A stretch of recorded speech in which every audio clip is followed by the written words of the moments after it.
위보메시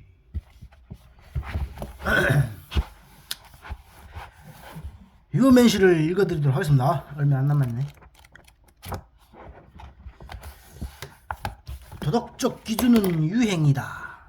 도덕은 유행과 비슷하다. 한때 절대적이라 여겨지던 것이 시간이 지나면 낡고 시대에 맞지 않는 것으로 보이기도 한다. 과거에는 법과 규칙이 도덕의 기준이 되었다. 하지만 지금은 자유와 복지를 더 중시하기도 한다. 시대가 변하면 도덕도 같이 변한다. 옳지 않다는 말도 마찬가지다. 어떤 이에게 부정적이라 여겨지는 일이 다른 누군가에게는 새로운 가치를 만들어가는 과정일 수 있다. 예전엔 개인이 즐거움을 추구하는 걸 이기적으로 했지만 지금은 더 나은 삶을 위한 중요한 요소로 보기도 한다.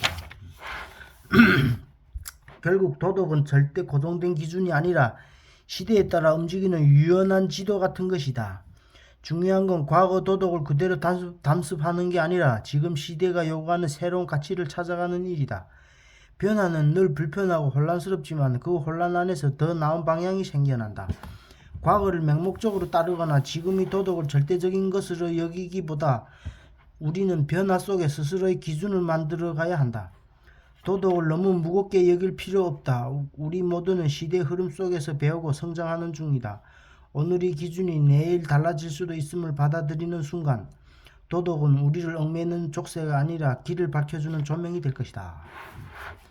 우리는 인생을 배우는 중이다. 오랫동안 사람들은 인간이 본래 타락했거나 악하다고 믿어왔다. 어쩌면 그것은 모든 문제는 인간 탓이라고 쉽게 결론 내버리는 핑계였을지도 모른다. 하지만 인간이 본질적으로 선하다고 믿는 생각도 크게 다를 바 없다. 이런 믿음들은 때로 위안이 되지만 정작 중요한 질문에서 우리를 멀어지게 한다. 사실 선과 악, 죄와 미덕 같은 개념은 절대적인 것이 아니다. 시대와 문화, 개인의 관점에 따라 계속 달라져 왔다. 과거에 옳다고 여겨지던 것이 시간이 지나면 악으로 평가되기도 하고 금기시되던 것이 미덕이 되기도 한다.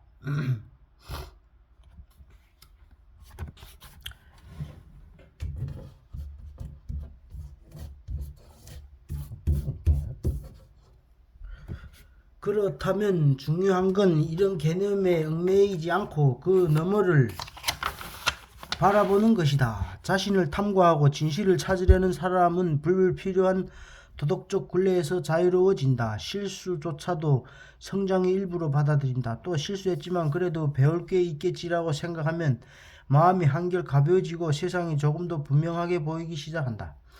우리가 죄나 도덕적 기준을 고민할 때 그 출발점 자체가 잘못된 경우가 많다. 잘못된 기준은 죄책감을 심어주고 스스로 욕되게 만든다. 하지만 이 모든 게 결국 인간이 만들어낸 관념임을 깨닫는 순간 마음이 훨씬 자유로워진다. 나는 선하다 혹은 약하다고 쉽게 단정짓기보다 지금 인생을 배우는 중이라고 생각해보자. 악당이라는 이름 뒤에 숨겨진 인간. 우리는 범죄자를 나쁜 사람이라고 단순 규정해버리는 경우가 많다. 마치 영화 속 악당처럼 그 이상의 이해를 거부한다. 그렇게 하면 마음이 편하다. 착한 사람과 나쁜 사람을 구분하여 저 사람처럼 되지 않아서 다행이라고 스스로 안도감을 얻기 때문이다. 하지만 범죄자도 우리처럼 수많은 선택을 거쳐온 인간이다. 어떤 선택이 그들을 더 깊은 어둠으로 끌고 갔을 뿐이다.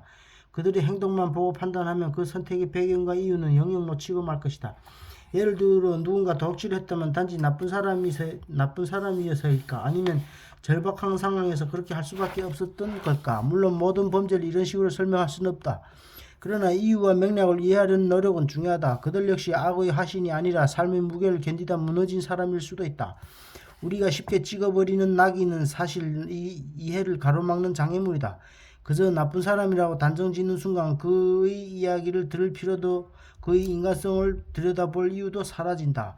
반면 그들의 이야기를 조금이라도 살펴본다면 우리의 시야는 그만큼 넓어진다. 물론 이런 말이 그들의 잘못을 용서하자는 의미는 아니다. 잘못은 잘못이다. 하지만 왜 그런 잘못이 생겼는지를 모르고서는 같은 일이 반복되는 걸 막기 어렵다. 가끔은 내가 저 상황에 있었다면 어떤 선택을 했을지 생각해보자. 그렇게 바라보면 미움보다는 조금 더 깊은 이해의 시선으로 그들을 볼 수 있게 된다. 인생은 단순하지 않다. 선과 악으로 모든 것을 가를 수 있으면 좋겠지만 그렇게 하면 무수한 이야기들로 치게 된다. 악당이라 불리는 이들이 이면을 들여다보려는 노력이 어쩌면 우리 자신을 더 깊이 이해하게 하는 열쇠가 될지도 모른다. 결과만 보고 판단하지 마라. 우리는 흔히 행동을 결과로만 평가한다. 성공했으니 옳았고 실패했으니 잘못이었다고 쉽게 결론낸다. 그렇게 단순하게 생각하는 것이 편하기 때문이다. 하지만 이런 사고방식은 진짜 본질을 가릴 수 있다. 맛있는 요리를 평가할 때 맛만 보고 그 과정과 정성을 무시하는 것과 비슷하다. 정치에서도 쉽게 볼 수 있는 현상이다. 성공한 지도자는 칭송받고 실패한 지도자는 욕먹는다. 그러다 보니 성공만이 유일한 정답이란 분위기가 흐른다. 하지만 조금만 깊이 생각해보면 성공했다고 해서 반드시 정의와 진실이 의미하는 건 아니다. 힘이 센 쪽이 이긴 것일 수도 있다. 역사를 돌아보면 이는 더욱 분명해진다. 처음엔 미친 소리로 여기지던 과학적 사고나 자유로운 사상이 나중엔 진리로 인정받은 사례가 많다. 처음에 실패처럼 보였던 생각이 결국 새로운 시대를 여는 기초가 되기도 한다. 결국 성공은 진리를 담보하지 않는다. 실패 역시 진실로 가는 길이 될 수 있다. 중요한 건 화려한 결과가 아니라 그 행동에 담긴 의도와 가치다. 비록 실패하더라도 정직하고 올바른 의도에 있다면 그 가치는 사라지지 않는다. 반대로 성공했다고 해서 반드시 진리를 증명하는 것도 아니다. 그러니 결과만으로 행동을 판단하지 말자. 실패가 주는 깨달음이 있고 그 실패 속에서 더 많은 걸 배울 수도 있다. 요리를 즐길 줄 아는 미식가는 단지 맛만 보는 게 아니라 그 요리에 담긴 과정과 정성까지 의미하는 법이니까. 죄는 누구의 몫인가? 처벌은 단순히 한 개인의 잘못을 벌주는 행위가 아니다. 그것은 인간의 심리와 존엄을 뒤흔들며 사회의 정의를 실현하는 방식에 대한 질문을 던진다. 처벌이 단순한 징계보다 더 깊은 의미를 갖는 이유는 그것이 우리는 너를 공동체에서 배제하겠다는 사회적 선언처럼 작용하기 때문이다. 처벌 과정은 냉혹하고 절대적이다. 법정이 판결을 내리고 형량이 결정된다. 그걸 지켜보는 사람들은 처벌받는 사람을 오로지 잘못한 자로 규정한다. 이것은 사회가 그 사람을 공동체에서 떼어놓은 방식이기도 하다. 그리고 동시에 이런 결과를 원치 않으면 조심하라는 경고를 남긴다. 그렇지만 이런 방식이 과연 더 나은 사회를 만드는 걸까? 더 깊이 파고들면 그 죄가 정말로 개인의 것인지 확신하기 어렵다. 인간은 환경의 산물이다. 그가 한 행동은 그가 태어난 가정, 받은 교육, 속한 사회 속에서 만들어졌다. 물론 잘못을 저지른 그의 선택도 중요하지만 그 선택을 가능하게 만든 환경도 무시할 수 없다. 결국 처벌은 단순히 개인 문제를 해결하는 수단이 아니다. 우리가 함께 만든 사회가 저지른 실수에 대한 어쩌면 극단적인 응답이기도 하다. 잘못의 책임은 개인에게만 있는 게 아니라 그를 만든 환경에도 일부 있다. 따라서 처벌은 단지 정의의 실현이 아니다. 우리에게 이것이 정말 옳은 방법이 맞는지 스스로에게 묻게 만드는 질문이 된다. 이 질문에 답하기 위해서는 인간의 존엄과 연대라는 더 큰 가치를 다시금 배워야 할지도 모른다. 희망은 축복인가 속박인가? 판도라의 상자 이야기는 유명하다. 온갖 재앙이 세상에 퍼져나갔지만 희망만이 상자 속에 남았다고 한다. 사람들은 희망을 마지막 남은 보물이라 여긴다. 하지만 정말 그럴까? 희망이 상자 안에 남았다는 사실은 제우스의 깊은 의도를 보여준다. 인간이 끝없는 고통 속에서도 삶을 포기하지 않도록 희망이라는 무언가를 남겨둔 것이다. 그렇지만 이 희망은 단순한 축복이 아닐 수도 있다. 어쩌면 가장 교묘한 속박일지도 모른다. 희망은 내일을 믿게 하고 오늘의 고통을 버티게 만든다. 하지만 그 과정에서 우리는 현실을 살아가기보다 어디에 있을지 모를 더 나은 미래만 기다리게 된다. 희망은 삶을 버틸 힘이 되지만 동시에 현재의 고통을 견디게 하는 족쇄가 되기도 한다. 우리는 희망을 위로라고 생각하지만 그것은 기대와 실망이라는 양면을 가진 감정이다. 조금만 더 기다리면 좋아질 거라는 말에 매달리는 동안 정작 지금 이 순간을 제대로 살지 못할 수도 있다. 희망은 고통을 없애주지 않는다. 오히려 고통을 견딜 이유를 만들어줄 뿐이다. 그래서 희망은 우리를 살게도 우리를 미끄러지게도 한다. 겉으로 보이는 것이 전부는 아니다.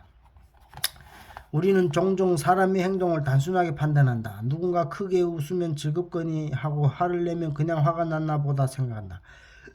그러나 행동 뒤에는 우리가 보지 못하는 복잡한 감정과 동기가 숨어있다. 빙산처럼 겉에 드러난 모습은 전체의 일부분일 뿐이다. 극단적인 행동은 흔히 허영심에서 나온다. 마치 내가 여기 있다고 외치듯 존재감을 과시하는 방식이다. 반면 평범한 행동들은 익숙한 습관이 만들어낸 결과다. 아침에 커피를 찾고 신발을 가지런히 놓는 것은 무의식적으로 반복하는 습관이다. 그렇다면 비열한 행동은 어떨까? 대부분 두려움에서 비롯된다. 약하게 보이기 싫어서 스스로를 지키려는 방어 본능이다. 결국 사람의 행동을 볼 때 겉에 드러난 모습만으로 속단하지 않는 게 중요하다. 저 사람이 왜 저러지 하고 쉽게 말하기 전에 그 행동 뒤에 어떤 감정과 이유가 있을지 생각해보자. 겉모습만 보고 평가하면 오해가 쌓이고 진짜 모습을 놓치게 된다. 물론 모든 행동의 이유를 명확히 알 수는 없다. 그러나 중요한 건 이해하려는 노력이다. 누군가 한한 표정을 짓고 있다면 단순히 짜증내는 게 아니라 힘든 하루를 보낸 것일 수도 있다. 그러니 누군가의 행동이 이해되지 않을 때 한 발짝 물러서서 스스로에게 물어보자. 그 사람에게는 어떤 일이 있었을까라는 질문 하나만으로도 우리는 더 지혜롭고 인간적인 사람이 될 수 있다. 선함에도 각자의 길이 있다. 사람들은 저마다 경험 속에서 선함의 의미를 만들어간다. 방탕했던 젊은 시절을 보낸 사람에겐 선함이 절제와 희생을 뜻할 수도 있다. 스스로를 다잡아야 올바른 길이라 믿기 때문이다. 반면 욕망과 갈등 속에서 상처받은 사람에게 선함이 평화와 위로일 수도 있다. 그들에게 선함은 고통을 덜어주는 작은 쉼표 같은 것이다. 재밌는 건 모두가 선함을 추구하면서도 그 과정에서 충돌이 생긴다는 사실이다. 왜 저렇게까지 할까? 혹은 그 정도로는 부족하지 않을까 하며 때때로 서로 의아해할 때가 있다. 같은 선함이라도 그 길로 들어선 이유와 방식이 다르기 때문이다. 서로의 배경을 모르면 그 모습만 보고 판단하기 쉬워 오해가 생길 수밖에 없다. 결국 선함은 하나의 정답이 아니다. 각자의 삶과 경험 속에 빚어낸 다양한 모양일 뿐이다. 누군가에게 선함이란 스스로를 단단히 조이는 것이고 또 다른 누군가에겐 자신을 놓아주는 것이다. 중요한 건 그 선택들이 우연이 아니라 그 사람만의 이야기를 담고 있다는 점이다. 이걸 다른 비유로 말하자면 선함은 각자 삶에서 만들어진 한 접시의 요리와 같다. 어떤 이는 짜고 강한 맛을 또 어떤 이는 담백하고 순한 맛을 좋아한다. 나한테 익숙한 맛이 남에게 낯설 수 있다. 나만 옳다고 주장하기보다 서로의 요리를 맛보고 고개를 끄덕여주는 순간들이 훨씬 더 소중하다. 선이란 자유로울 때 가장 빛난다. 군욕주의자는 욕망을 억누르는 것을 선함이라 믿는다. 그는 참아내고 희생하는 순간 자신이 고개진다고 느낀다. 마치 세상의 온갖 유혹과 싸우는 영웅처럼 보이려 한다. 하지만 묻고 싶다. 그렇게 살아서 정말 행복한가? 진정한 선함은 억압이 아니라 자유에서 온다. 자연스럽게 남을 돕는 작은 행동, 순수한 마음에서 나오는 배려 같은 것들이 진짜 선함이다. 그런데 금욕주의자는 선함을 통제와 희생으로 바꿔 스스로를 감옥에 가둔다. 그리고 그 감옥 안에서 만족감을 느끼며 자신이 선의 최고점에 있다고 착각하면 그러면 선함은 더 이상 따뜻한 마음이 아니라 의무적인 수행 과제가 되어버린다. 진짜 선함은 강요된 행동이 아니다. 내 행복을 희생하지 않으면서도 남의 행복을 돕는 자유로운 행위다. 마치 봄이 오면 저절로 피어나는 꽃처럼 선함이라면 애써 만들어내는 게 아니라 내면에서 스스로 피어나는 것이다. 허영심 꼭 나쁜 것만은 아니다. 허영심이 없다면 우리 마음은 얼마나 텅 비었을까. 허영심은 단순한 자만심이 아니다. 그것은 자기 개성과 자아 실현을 향해 열망이 가득한 보물 창고 같은 것이다. 누구나 그 창고에 끌리고 거기서 무언가를 얻고 싶어한다. 그러나 세상에 공짜는 없다. 이 창고에서 무언가를 얻으려면 반드시 자기 의지라는 대가가 필요하다. 허영심은 부정적으로 보이지만 사실 내면의 의지를 자극하고 더 나은 나로 이끌어주는 동력이 되기도 한다. 만약 적절한 허영심이 전혀 없었다면 예술가들이 자기 표현을 하려는 열정을 어떻게 불태웠겠으며 발명가들이 한계를 넘어서는 시도를 어떻게 지속했을까. 물론 허영심은 조절이 필요하다. 지나치면 스스로를 지치게 만들고 주변 사람들도 피곤하게 만든다. 적당한 허영심은 인간을 성장시키는 도구지만 과도한 허영심은 족쇄가 된다. 그러니 허영심을 무조건 부정하거나 숨기지 말자. 대신 현명하게 다루자. 허영심은 우리를 움직이는 작은 엔진이다. 이 엔진이 잘 작동하면 우리는 더 큰 꿈을 꾸고 그 꿈을 현실로 만들 수 있는 힘을 얻는다. 삶의 끝에서 우리는 어떤 선택을 할 것인가? 삶의 마지막 순간이 다가왔을 때 우리는 어떤 선택을 내릴까? 누군가는 남은 시간을 받아들이고 또 누군가는 스스로 마지막을 결정한다. 어떤 것이 더 존중받아야 하는지는 각자의 가치관에 달려있다.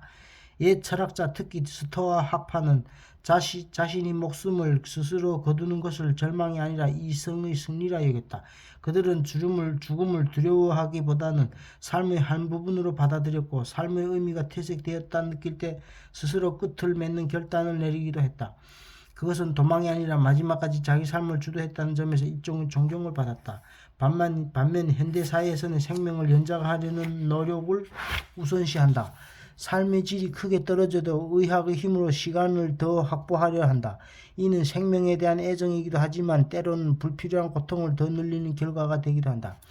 이 과정에서 종교의 역할도 크다. 종교는 고통 속에서 의미를 찾게 하고 죽음 앞에서 그 순간을 받아들일 이유를 제시하기도 한다. 누군가에게 신앙은 끝까지 살아갈 힘이 되고 또 누군가에겐 평온한 이별을 준비할 용기가 된다. 결국 삶과 죽음을 결정하는 문제는 지극히 개인적이면서도 깊은 고민과 자기 성찰이 담겨 있다. 누군가는 죽음을 맞이하는 용기를 택하고 또 누군가는 살아남는 인내를 선택한다. 무엇보다 중요한 건 그 선택이 외부의 강요나 두려움이 아니라 자신이 내면에서 우러나온 것이어야 한다. 삶의 끝자락을 생각할 때 스스로에게 물어봐야 한다. 나는 어떤 마무리를 원하고 무엇을 위해 그 끝을 선택할 것인가. 여기까지.